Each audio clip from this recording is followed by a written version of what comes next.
Hello, everyone. This is Rita Wolfson, the founder of Financial Social Work and the Financial Therapy Network. I'm so excited to be with you today to have Dr. Lynn Batka from the American Psychological Association share with us how financial stress impacts well-being. And I can tell that all of those who have joined us are very excited about learning this information too. So let's go ahead and get started. So our agenda for today, I'll talk briefly about financial social work, the basics of what it is and what it does. Then Dr. Bafka will do her presentation on how financial stress impacts all well-being.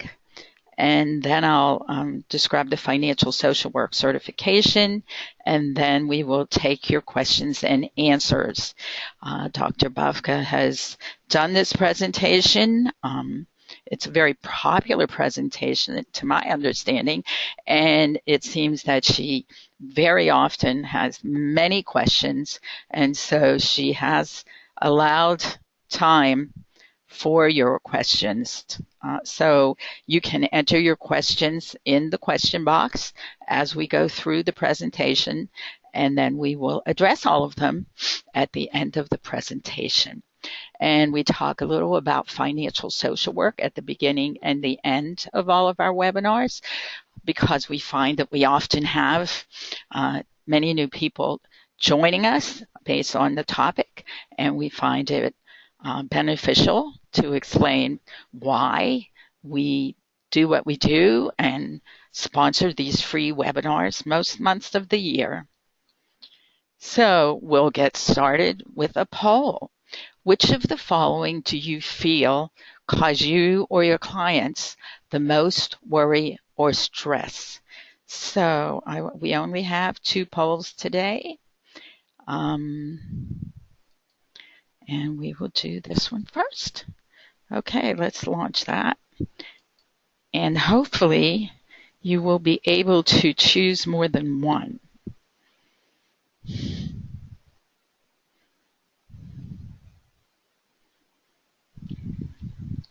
The votes are coming in. Almost 50% of you have voted.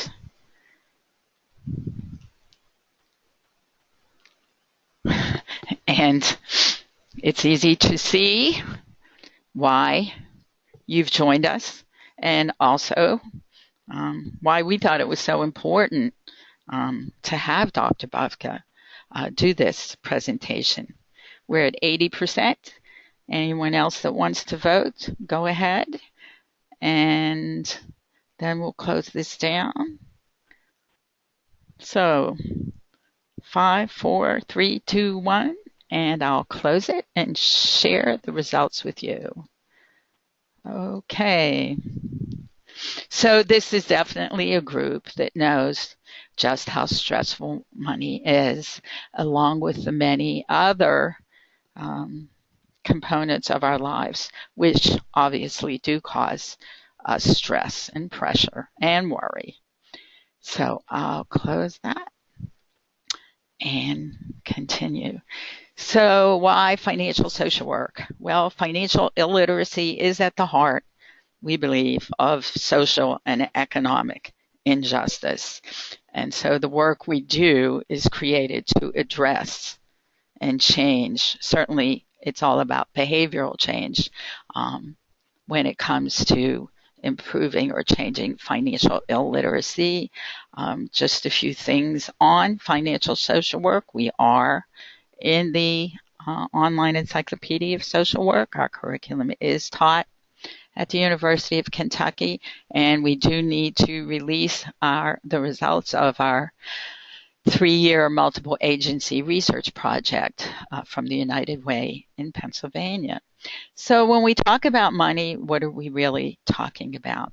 You can answer that in the question box if you'd like.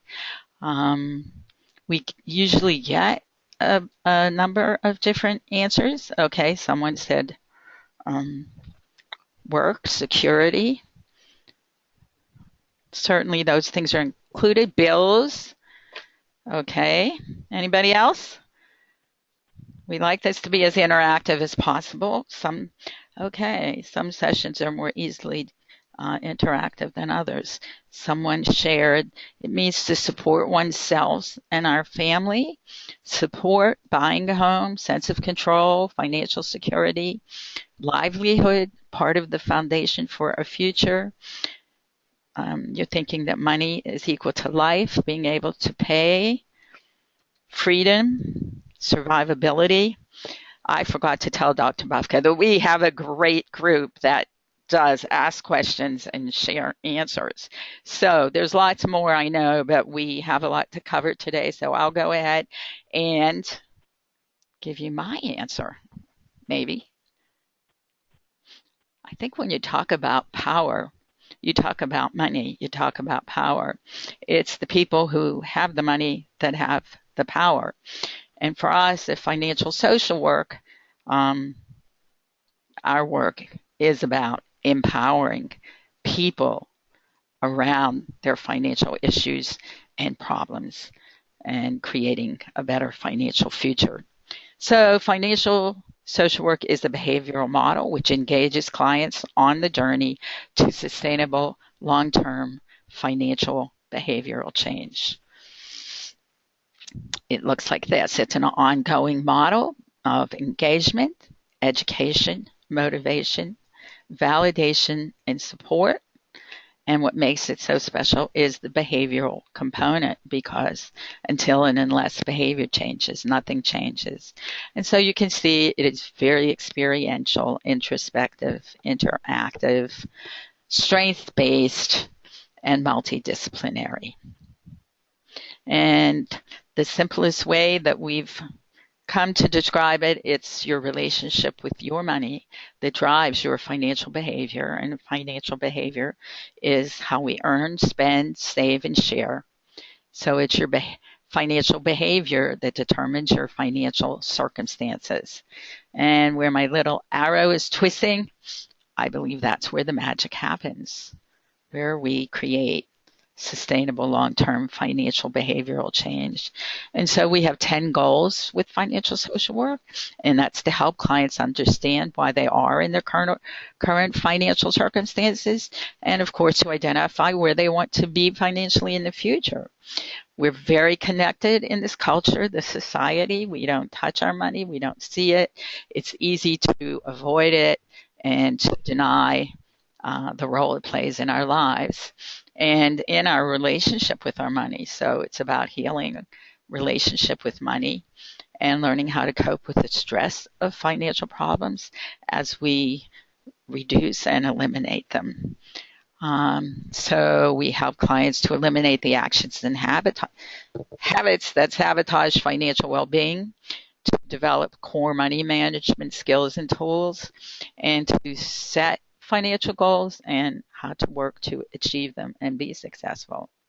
We help clients address the emotional issues which drive financial behavior, understand the relationship between taking control of their money and gaining control of their lives.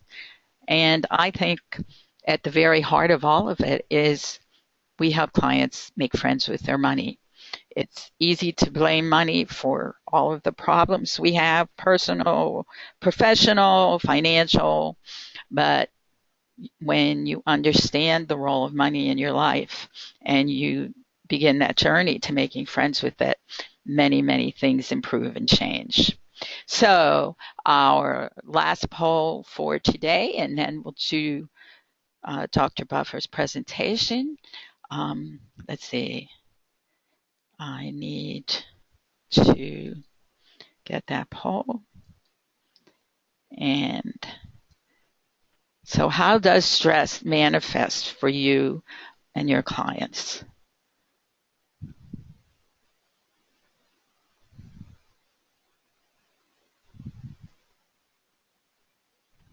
Okay.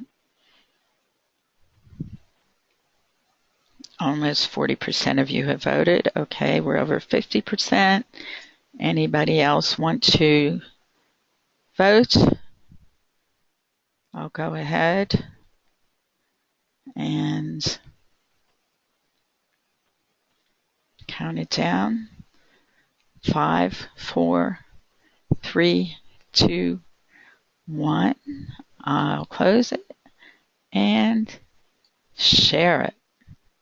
So I think this all goes along with the presentation that Lynn Batka is about to share with us. So I need to close my slides. Okay, I have to hide that and open Dr. Bafka's slides. Okay, it's yours, Dr. Bafka. Wonderful. Thank you very much for that opening. I found the polling very interesting, and if we have some time, I would love to talk about what we know about what feeling overwhelmed and having difficulty with motivation means for behavior. But I'll start with our program for today so far, so paying with our health. If we go to the next slide, I just want to let you know that our Stress in America survey is a survey that the American Psychological Association has been conducting for many years now. Our focus with our data collection in 2014 was how does stress impact our health in particular. We have been asking routinely questions about what causes stress, how we cope with stress, and how stress affects our health. In this most recent survey, we were looking much closer at what the most commonly reported source of stress for Americans, as you all know, is money, and how that particularly seems to be impacting respondents' health. So that's what we're going to talk about in the slides before us today. So hopefully the numbers are clear on your screen. The average stress levels, and this we just asked respondents on a scale of 1 to 10, what would you rate your stress as? And all respondents, they are the ones in orange there. You can see this over the years from 2007, when we first started this, to 2014, our most recent year of data collection, that the average stress level has declined somewhat. Interestingly, though, we also ask people what do they think is a healthy level of stress. And consistently, people are reporting anywhere from 1 to almost 2 points difference between what they experience as their personal stress level and what they think is a healthy stress level. So while Americans' self-reported levels of stress have declined since we first started doing the survey, they're still higher than what respondents think is a healthy level of stress.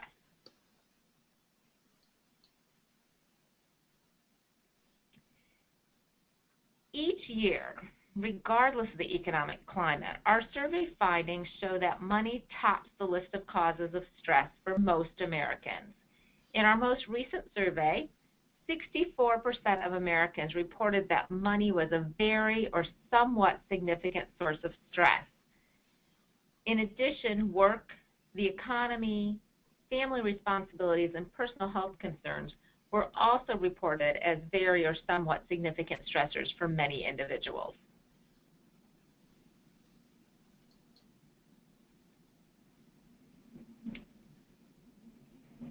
Of all of our respondents, 75% of them reported experiencing at least one symptom of stress in the past month. So even though average stress levels appear to be trending downward since we started conducting this survey, many Americans are still struggling to achieve healthy living goals and manage stress in effective ways.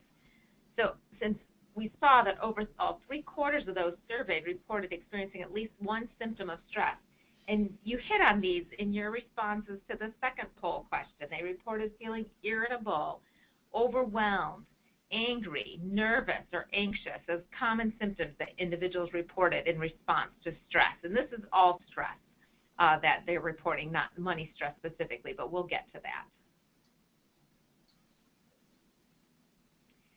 what I think is particularly concerning for me as a psychologist, and I would assume for all of you as well, that 20% of the respondents are saying they don't do anything. They never engage in any sort of activity to help relieve or manage their stress.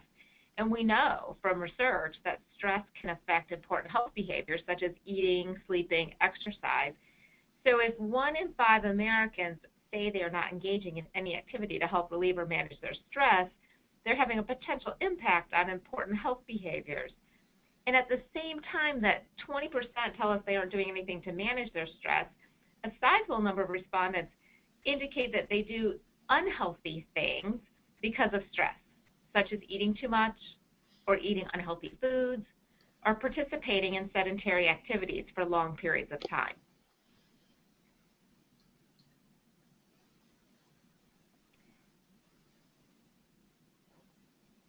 Also of concern is that nearly 1 in 5 Americans say that they have either considered skipping or actually have skipped going to the doctor in the past year when they needed to because of concern about their financial concerns. So not surprisingly, those stressed about money are particularly struggling with their health and lifestyle goals.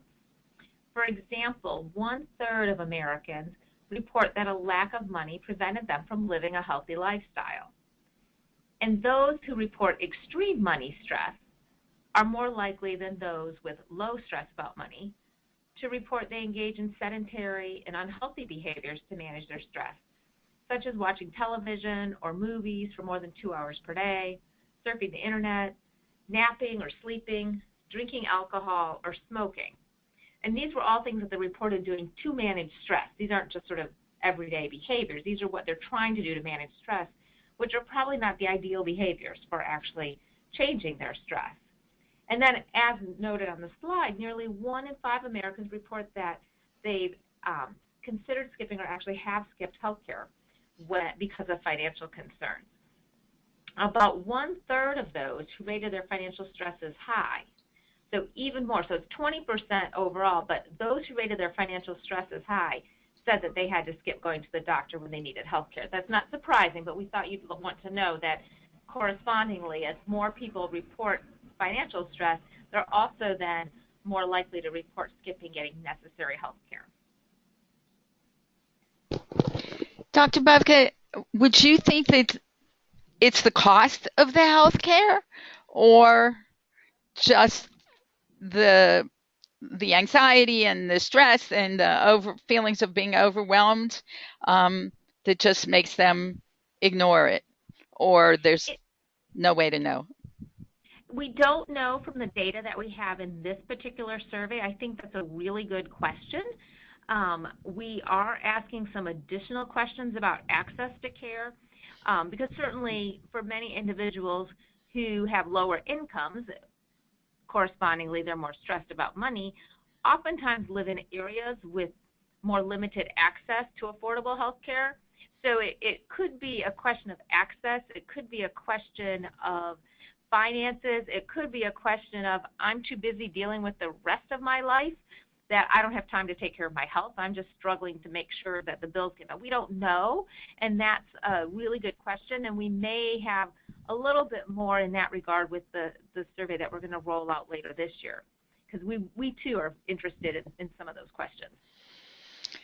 Some serious numbers and some serious stress. Thank you. I'll go ahead and move. Sure. So when we first conducted the Stress in America survey in 2007, there was no difference in reported average stress levels between those with a household income above or below $50,000, which is approximately the median income in this country according to census data.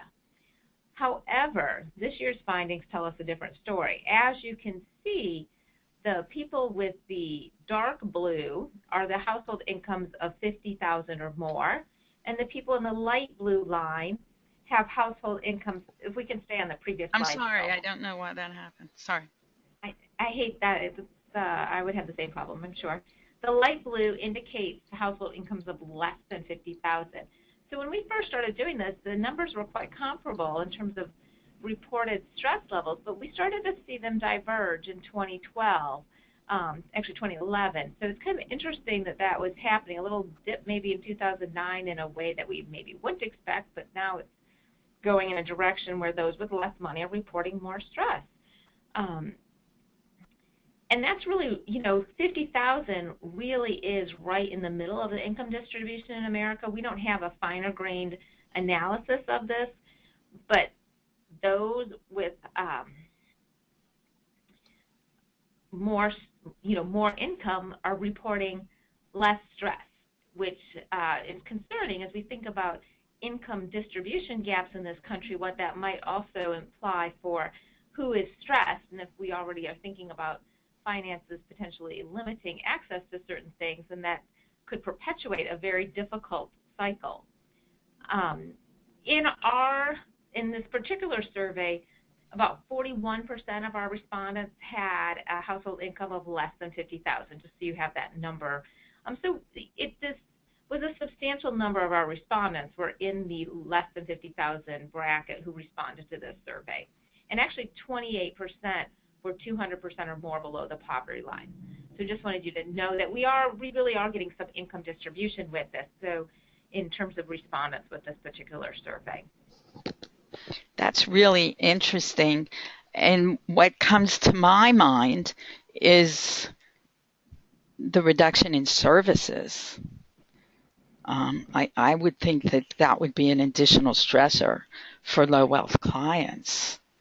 Right. I think one of the challenges is many times people say, oh, well, go reduce your stress by getting a massage or doing things like that. Well, if you don't have the financial means to do some of those things, you're going to have to think of ways to try to manage stress that are not going to be costly but are going to be helpful, in addition to some of the things that you were talking about at the very beginning in terms of financial social work, for how to help people come to a different place with their money relationship as well. Sort of how much of it is actually I don't have the money for my needs, and how much of it is a person's interpretation of what their needs are and what their financial status is. Those, of course, are going to intersect, and figuring out how to address actually getting the money for my needs or the resources to satisfy various needs is a separate challenge, an important one, but separate from grappling with a person's sort of value-based, emotional, cognitive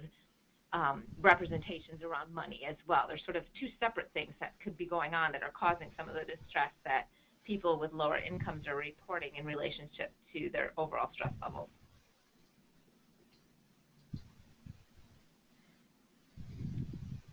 Those in lower income households are almost twice as likely to say lack of money prevents them from living a healthy lifestyle than those in higher income households.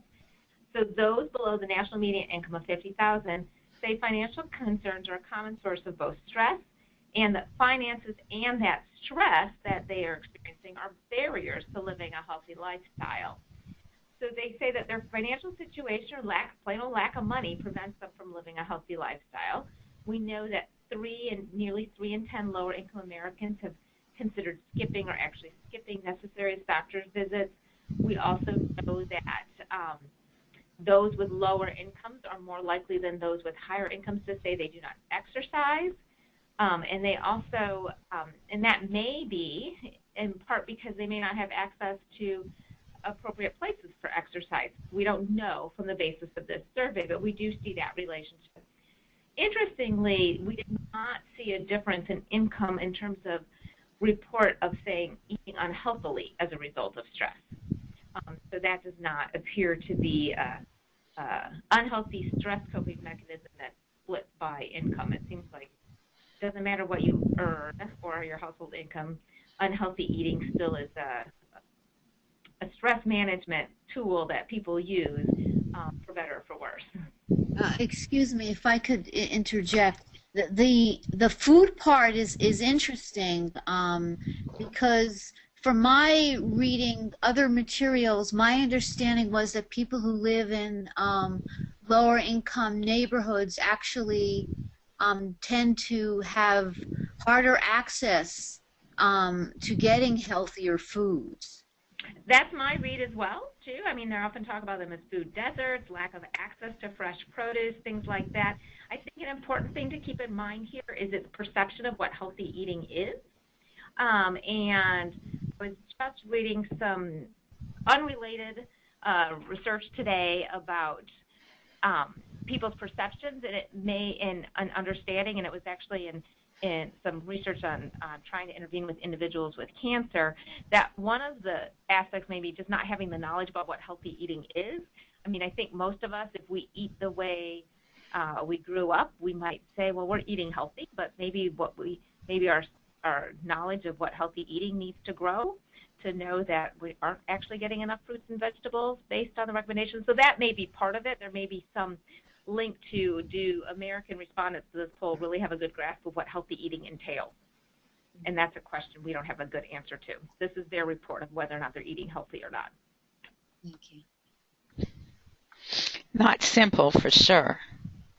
Correct. I think there's a lot of, in addition to a lot of financial education, I think there's just a lot of health behavior education as professionals that we may want to consider when we're working with clients, that maybe, you know, we understand health-related literature more so than many individuals, and we may need to figure out ways to help our clients understand that and how to make sort of, not only how to make a good choice, but what the good choices are. Absolutely. So this year's survey findings, we also looked at the impact of stress by gender. We did find always women have reported a higher level of stress than men, but that gap, while declining for both genders, the gap itself appears to be getting bigger. So the stress about money appears to be, stress overall seems to be higher, self-reported higher among women than men, and we also see that stress about money also appears to be worse among those who report higher overall levels of stress, including women. Additionally, younger Americans and those who are parents in this particular survey reported more stress about money. They report higher average stress levels, and they are also more likely than overall respondents to report experiencing at least one symptom of stress in the last month. So we're particularly concerned that this gap is happening around gender, that women seem to be reporting more stress levels than, higher stress levels than men, and that gap seems to be getting bigger. One of the things I was asking my colleagues about also in our survey, and this is where we don't have a fine-grained analysis, 46% of the female respondents versus 35% of the male had household incomes less than $50,000. So we may be seeing a little bit an intersection here of gender by financial status in terms of stress. Just so interesting. Financial social work takes a real gender perspective in many different ways, and of course, the inequity in pay is certainly, you're seeing that in your income breakdown, and it would seem very likely that having less money would be more stressful. Is the split between men and women somewhat even? You explained the differences of below 50,000, but do your respondents tend to be more or less 50-50 men and women? Right. When we do our surveys, we try to get a representative sample of the U.S. population. So we do try to get roughly approximate percentages of male and female comparable to the U.S. Census. And we also try to accommodate for geographic distribution and things like that. We can't always get it quite on point, but there are some sort of categories like that where we do try to get people across the U.S., both men and women responding, and across age groups too. And when we don't have sort of an age distribution, we do try to weight our data to better reflect what the U.S. age distribution is. Well, certainly what you do, the data you do collect is so significant and important. And I'm just asking because it's so interesting and fascinating. And I talk so often about the fact that women earn less and are very often charged more for products and services. So this kind of is important to me because it really supports, you know, or demonstrates that reality. At least that's my interpretation. Let me give you your next slide. Thank you. Sure. So this slide shows us right here, women, over half of our respondents reported that they had lain awake at night in the past month due to stress, compared to about a third of the men.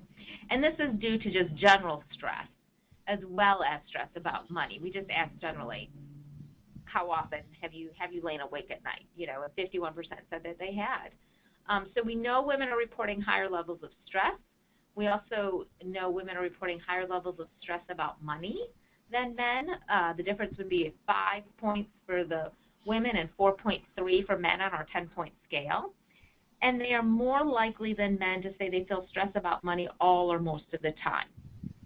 The women in our survey who said their stress about money is high, and that's rating as an 8, 9, or 10 on the 10-point scale, where 1 is little or no stress and 10 is a great deal of stress. Those individuals are more likely than women who rate their money stress as a 1, 2, or 3 to rate their health only as only fair or poor also.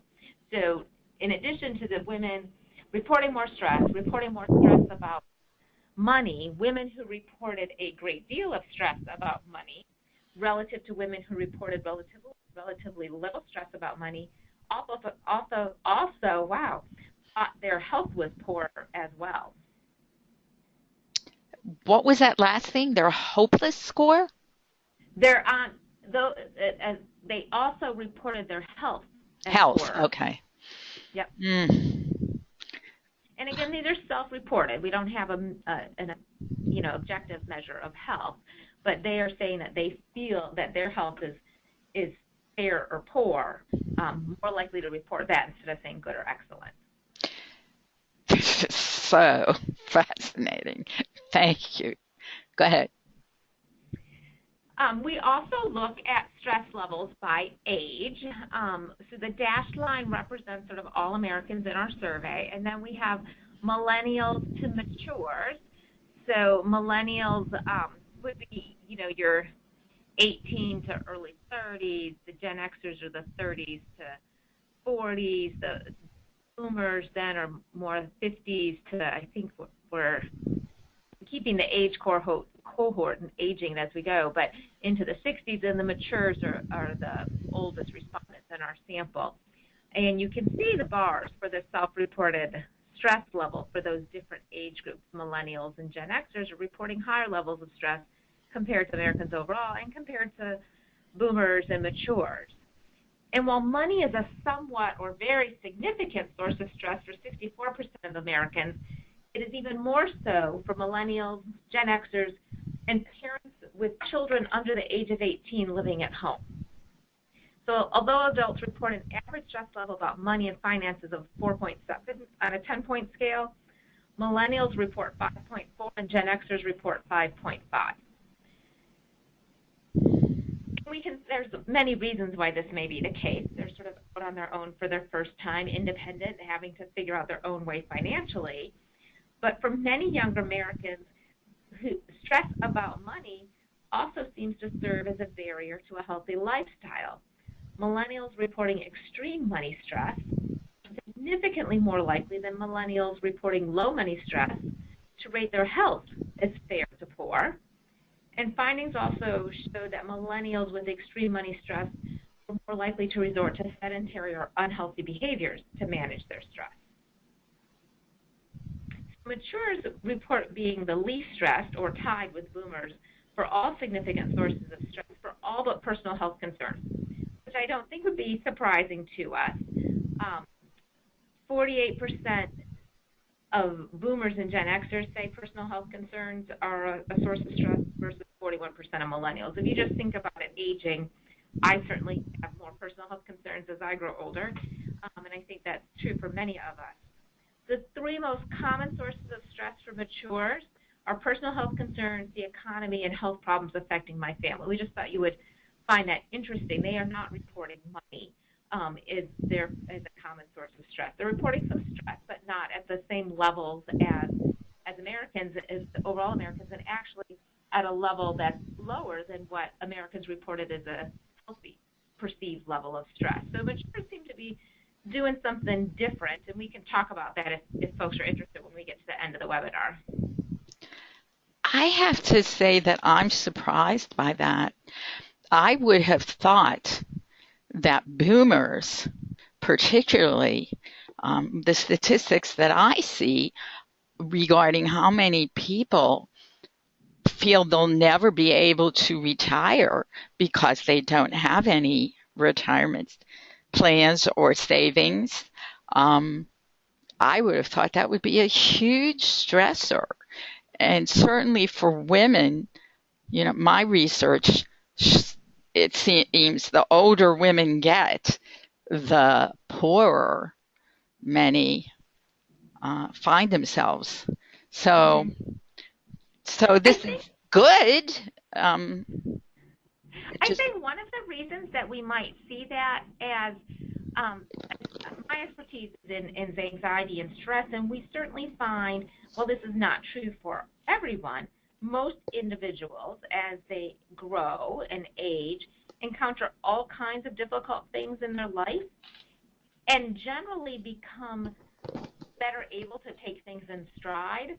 So they maybe get stressed, but they also have figured out how to deal with it. They sort of know what stress is, know how to deal with it. That's one hypothesis that I have about as people in our sample get older, they report less stress. I think it's partly because a person's ability to report stress is linked to how they think they're doing with it. So if somebody has a lot of stress but sort of has gotten to age 65 and has dealt with loss of a spouse or loved ones, they sort of like, I know what real stress is and I can deal with what's in my life. Sometimes winds up being the attitude. That may be part of it. But we definitely, I mean, the data, I'm familiar too with data sort of with a lot of concern about older adults not having adequate resources. And I think boomers in particular are often a group that are stuck between sort of responsibility, multiple responsibilities. So finances may be one source of stress, but they may also have other sources of stress, such as caring for older family members or having children at home still. Sort of there's a lot in that generation that money may not be the biggest focus or cause of stress. It may be one of several causes, whereas younger adults, there may not be some of those generational issues that boomers and matures are facing. Well, that makes a lot of sense. Thank you. We also were interested in what parents report about stress. So we looked at those individuals who have children under the age of 18 living at home. So certainly there could be boomers or matures who are also parents, but that doesn't include those individuals unless they have children living at home and who are under the age of 18. And parents with children under the age of 18 reported higher levels of stress, especially stress about money, compared to the individuals who do not have children under 18 at home. That could be it could be people who are not parents at all, or it could be parents with adult children who are out of the house. So parents are reporting more average stress than those without children at home. And like millennials, the parents with extreme money stress are more likely than parents with low money stress to also engage in sedentary or unhealthy behaviors to manage their stress. So again, it's sort of pointing back to if you're really stressed about money, and I think this is probably true, people who just report really high levels of stress, we unfortunately, as a society, seem to engage in more sedentary or other kinds of unhealthy behaviors to manage stress.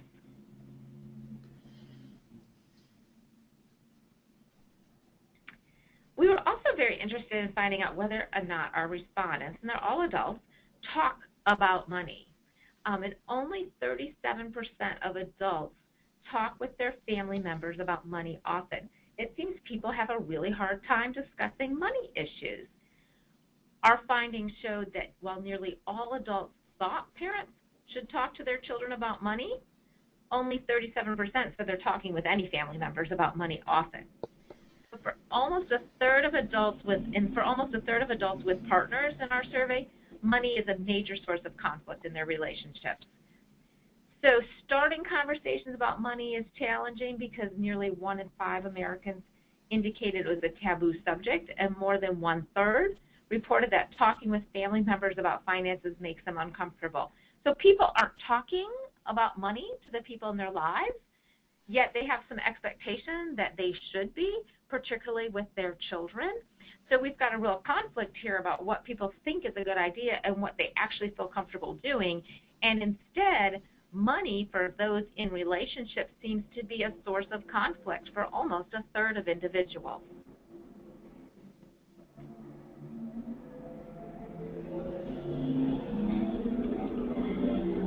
While we know that stress and health are connected, we also are discovering how social and emotional support may mitigate the effects of stress.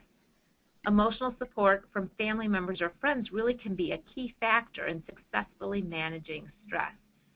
Americans who said they have emotional support reported lower stress levels than those who said they don't have emotional support. And basically we asked them, do you have someone that you can talk to, that you can rely on for support? And they were telling us whether or not they felt they had that.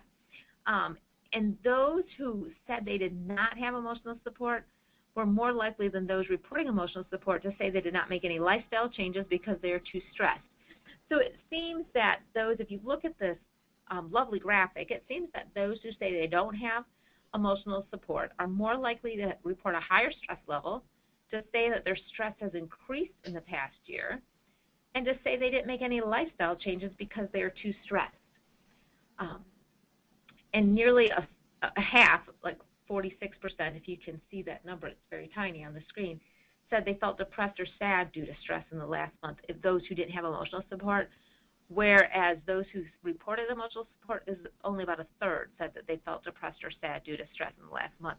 So we're really seeing emotional support as a key factor in helping people figure out how to better handle the stress in their lives, whatever the source of that stress.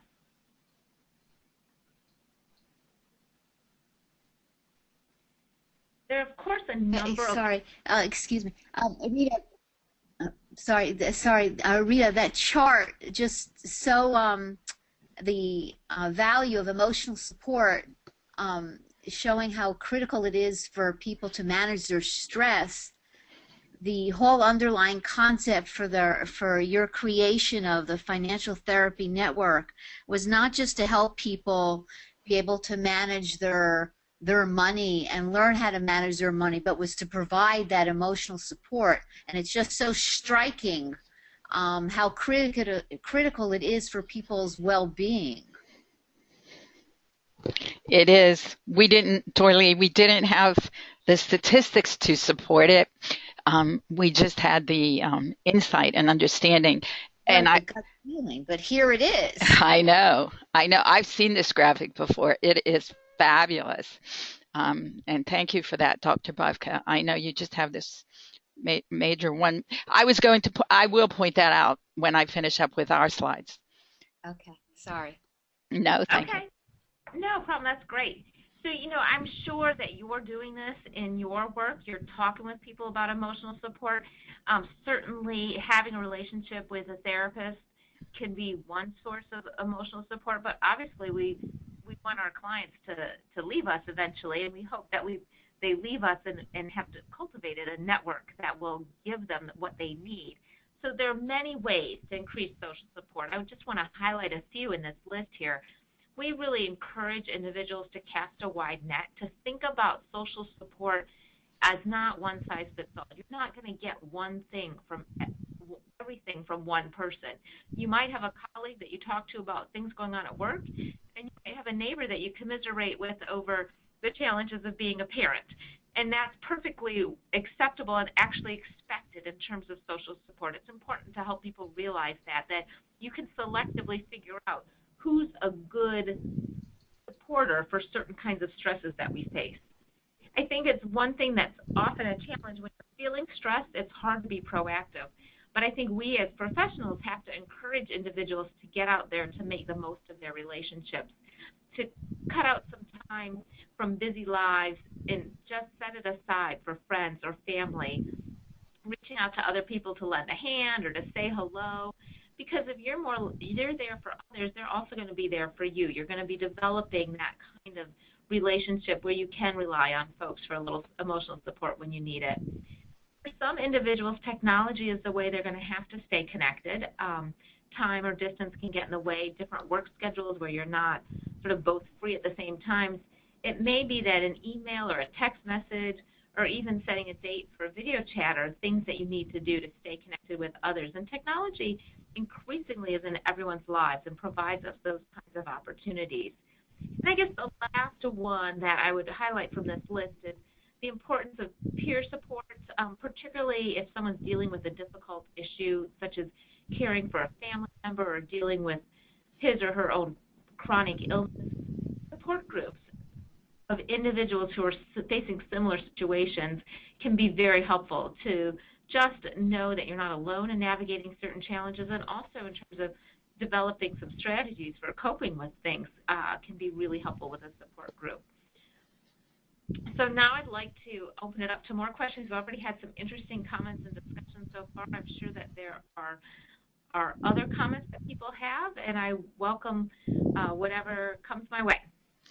Okay, if you'll give me 1 second, Dr. Batka, I would like to finish up our slides and share with you and our audience how the Center for Financial Social Work addresses the need for financial wellness and financial well-being.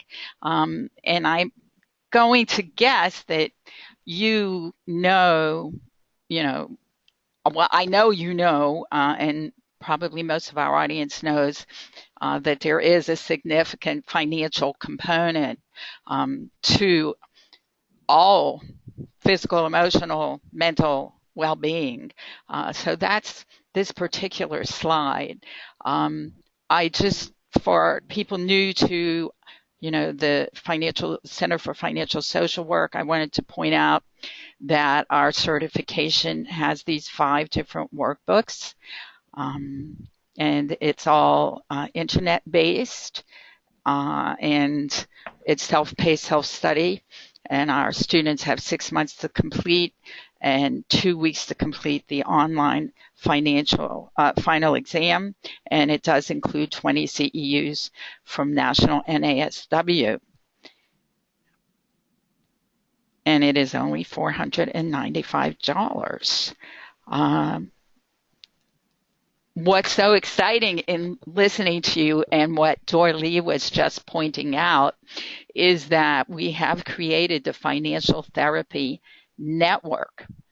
And why that's so exciting, as you talk about the need for more and greater support. We have started with women, and these support groups are life-changing. We use an amazing platform where we can break attendees into smaller groups. Attendees can share their thoughts and feelings and answers not only in polls, but in real time, in a document, anonymously. So it's a great platform and opportunity for people. We have people from across the country.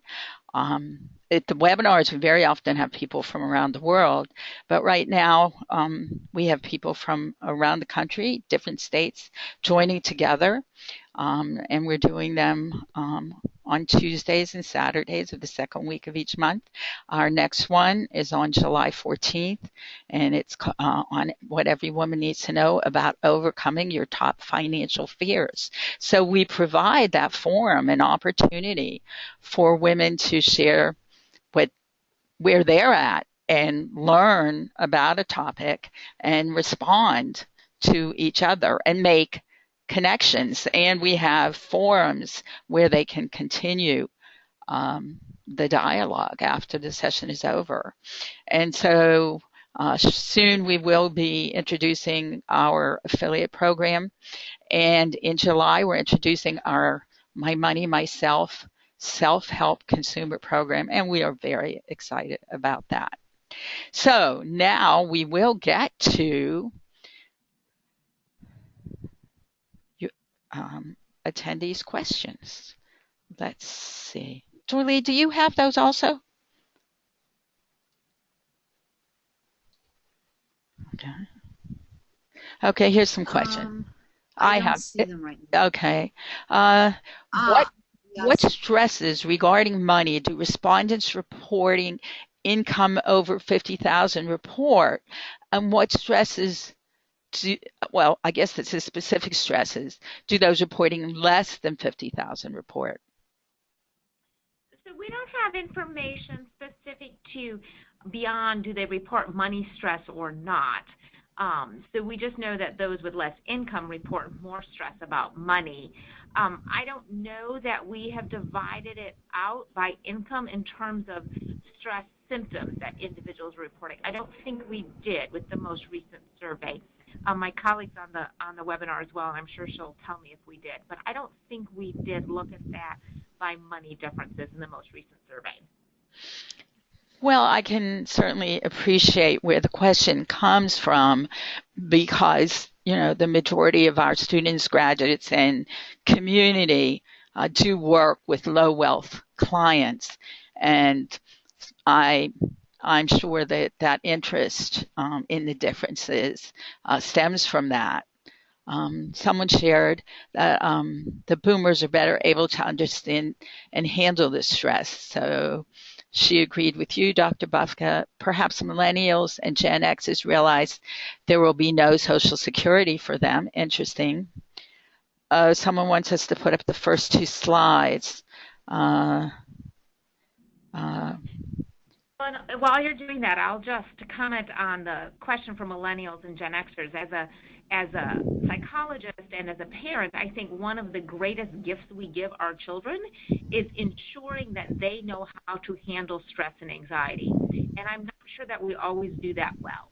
And I think that we want to think about that, you know, sort of resilience and I can handle this needs to be as much a part of our development of children as, you know, pushing for other kinds of successes as well. And part of the way you get people there is if they make a mistake, figure out how to fix it and know that life goes on, that it's helpful for individuals to reach and not always succeed, but then to recover and to have those experiences as kids, because there will be times as adults where we may not always succeed when we reach, but we need to know that we can recover from that and try something new and different and have a different kind of success. And I think that's one of the things that we need to really be sure that we pass on to children. That is such an excellent point.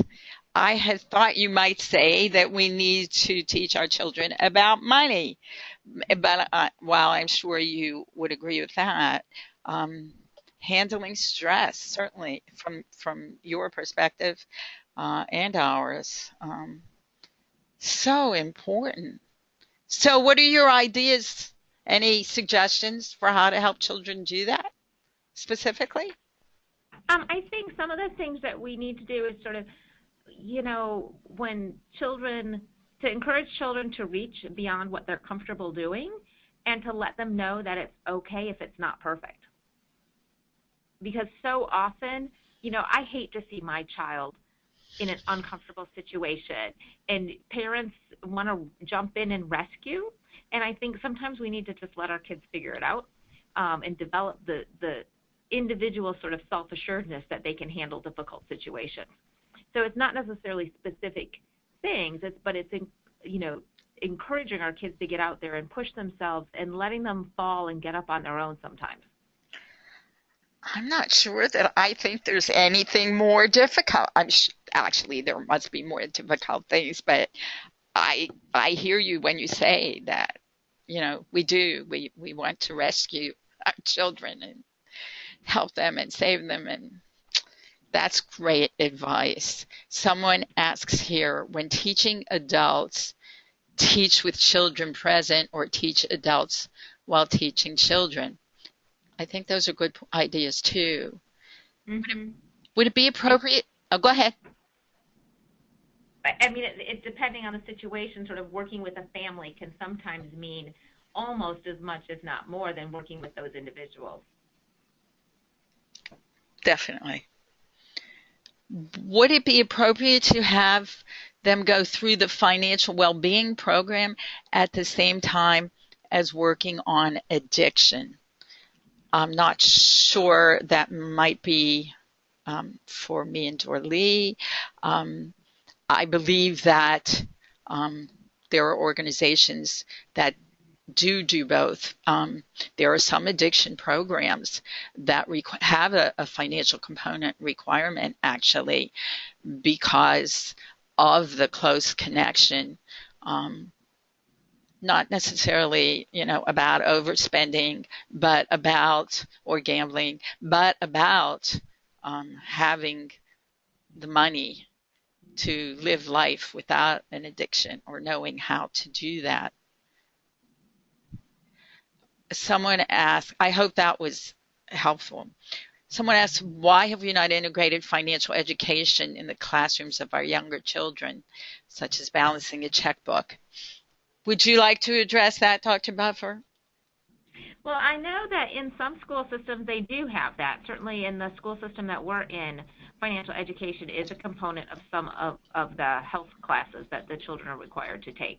But I know that varies a lot. And I have a little bit of a concern that as people increasingly rely on technology, that skill disappears. People look at whatever the balance says on their ATM and think that's how much money is in the bank, not really paying attention to whether there's outstanding checks or debit credit card bills that are going to come in, and not really understanding that relationship either. So I do think that some basic financial skills are very helpful, and school systems sometimes step in with that, but certainly modeling that kind of behavior in the home is essential for children too.